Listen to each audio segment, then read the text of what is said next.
Yes guys, what's going on? Welcome back to Young Money Investing. This is the show where we help everybody, no matter how young or how old, achieve true wealth in their lives. Now, I did promise you another video, and this is it, so you're welcome. I know you were all waiting on the edge of your seat for it, but here it is, so get off my back. Hopefully you've seen my last video, which was kind of an introduction to options and how they work and the different kinds and stuff like that. If you haven't seen it yet, I highly suggest you go back and look at it so you at least have an understanding of some of the things that we'll be talking about in this video and in this series going forward. I feel like calling this a series is not entirely accurate. This is not like a trade to $1 million challenge or anything kind of goofy like that. This is, for all intents and purposes, my realistic attempt to make the transition to a full-time options trader. So this is not my first attempt at trading options. I had an account. I started trading options, I want to say it was in 2020. And then I traded it all the way through most of 2021, and then last year in July or August, I blew my account up, which was great. That's a great feeling. If you've never done it, I honestly don't feel like you can be that good of a trader without experiencing that. You just don't have the same level of everything can and will go wrong. I didn't thankfully put that much money into the account. I think it was only about $1,500 or somewhere in that vicinity, and I did well with it for a time, and then I lost some of it, and then I lost all of it. So that's a pretty soul-crushing experience. So I took like a year off to kind of study up with some stuff. I've read just a lot of different books, not just about options specifically, but about trading and risk management and investing philosophy and all kinds of different stuff to come back at it with a fresh perspective and hopefully a more mature perspective where I can actually become profitable in the long run. And that is the goal here. The goal here is to be profitable in the long run, okay? I don't want to take my original state, which we'll get into in just a second, but I don't want to take it triple or quadruple it by the end of the year and then lose everything 2 months later. The goal is not to make the most amount of money in the shortest amount of time possible. The goal is to make the most amount of money for the longest time possible. To do that, I have some pretty stringent risk control principles that I'll be putting in place. We'll go over all of that, my original state, my trading strategies, and more. So let's get into it. Okay guys, so now we'll take a dive into my account so you can kind of see what I'm working with right now. I am using Webull for this. The reason for that is Webull has commission-free stock and options trades. As you can see, I currently have $2,099 in there. It's just about $2,100.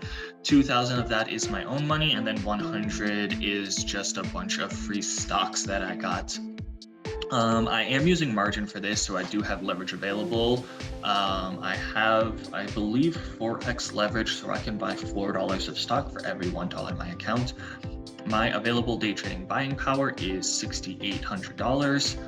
My overnight buying power is half of that, 3,414.64.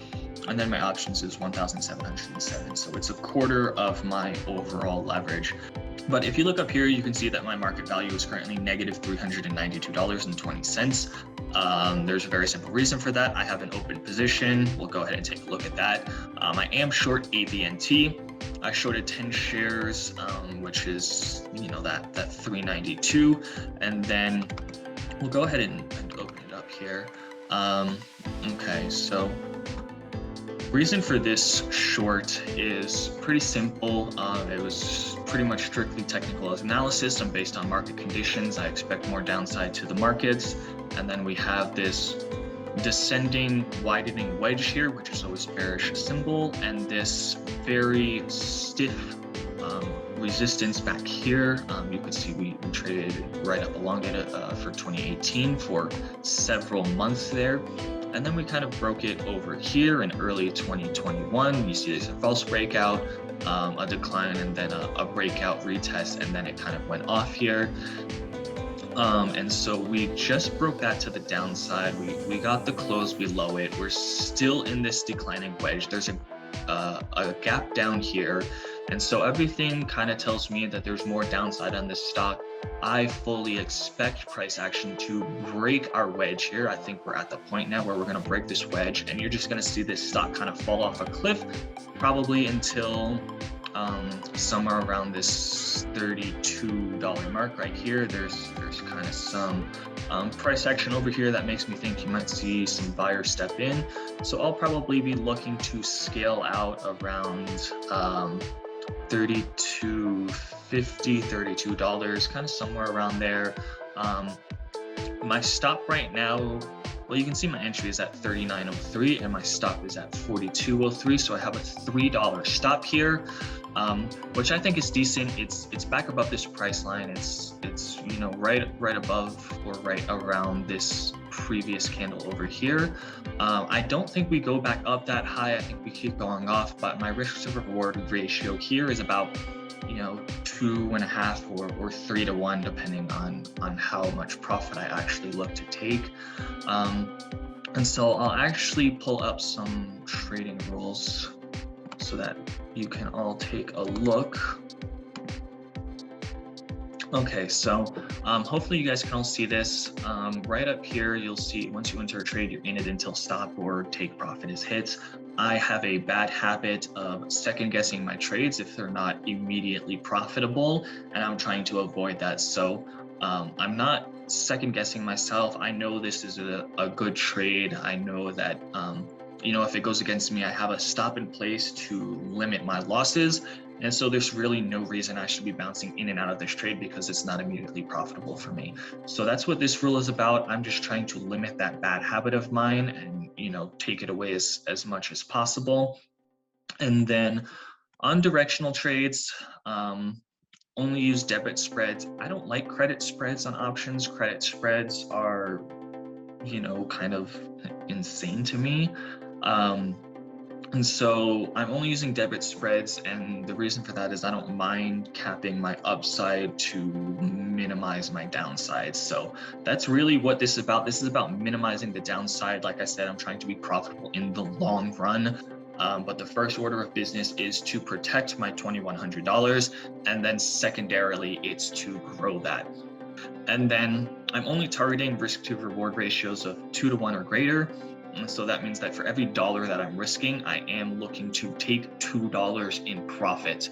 And that's the minimum. So if it's 3 to 1, 4 to 1, 5 to 1, those are all obviously better. But 2 to 1 is the minimum. So there's no 1 to 1, nothing like that. And that's for directional trades, sorry. And for selling options or the wheel strategy, the yield must be 5% or greater. What that basically means is, let's say that I theoretically sell an option on a $1 stock and I get exercised, I get forced to buy it. Let's say I sold a put, I'm forced to buy it. I have to cough up $100 to buy 100 shares of this $1 stock. What yield must be 5% or greater means is that if I'm going to put $100 up as collateral to buy this stock, I need to be making $5 on that option. I need to be making 5% on the money that I'm putting up as collateral to buy it. So for the wheel strategy, I'm selling on dividend yielding stocks. That's just kind of to supercharge my returns. So I'll be collecting income from options that I'm selling, as well as the dividends from the stock, hopefully. And then that way I'm just collecting more money and kind of supercharging it. Selling growth plays for entry means that if I have a stock that I really like, I think it's about to blast off and make a decent percentage move to the upside, instead of just buying at market or setting a limit order to buy at a price that I would really like to enter at, I'll just sell puts against it and collect income while I'm waiting for it to come down to whatever my buy price is. And then that's just a better way to enter because I'm getting paid for waiting instead of just waiting. And then stocks must be trading above $20. That's for liquidity purposes. It's very, very, very difficult to find decent liquidity in stocks below $20.